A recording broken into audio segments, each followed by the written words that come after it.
নমস্কার, আমি তনুশ্রী। আপনাদেরকে শোনাই নানা রকম কবিতার আবৃত্তি, কবিতা, এবং আমি নিজেও সেটা ভালোবাসি। নানা রকম কবিদের আবৃত্তি, কবিতা, গল্প নিজেও ভীষণভাবে ভালোবাসি, তাই আপনাদেরকেও শোনাই।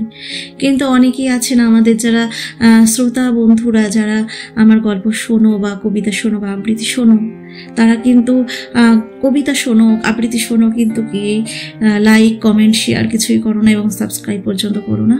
তাদের কাছে একান্তই অনুরোধ, যাদের ভালো লাগবে তারা অন্তত একটা সাবস্ক্রাইব করবে, বেল বাটনে ক্লিক করবে, যাতে আমি কোনো নতুন নতুন কবিতা আবৃত্তি আপলোড করলেই তোমাদের সাথে কাছে যেটা নোটিফিকেশন যায়। এবং সবাই ভালো লাগলে একটু লাইক, কমেন্ট, শেয়ার করে অবশ্যই পাশে থেকো। সবাই সুস্থ থেকো, ভালো থাকো। ধন্যবাদ।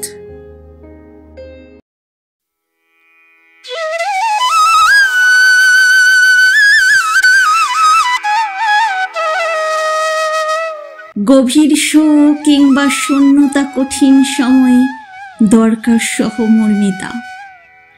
এমন সময় আবেগে মানুষ খুঁজে ফেরে বিশ্বাস, সহযোগিতা। কঠিন এ সময় হাতে হাত বেঁধে থাকার অঙ্গীকার।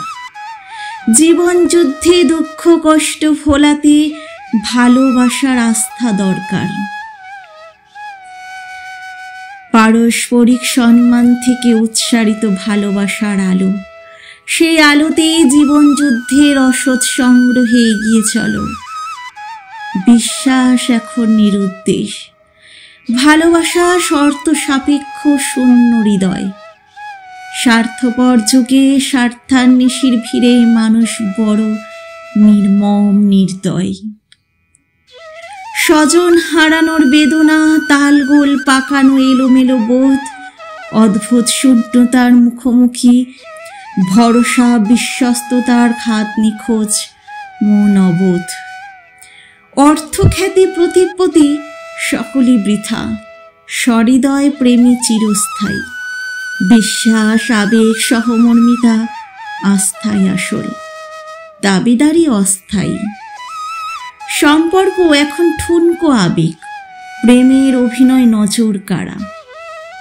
ভাই বোন, প্রেমিক প্রেমিকা, স্বামী স্ত্রী, বন্ধুত্বের সম্পর্ক জরাজীর্ণ পলিস্তরা।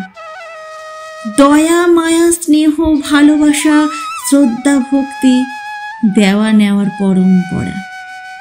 নিষ্ঠুরতা, নির্মমতা, আবেগহীনতা, মনের গহীনে অন্ধকার, দূরে দিশাহারা।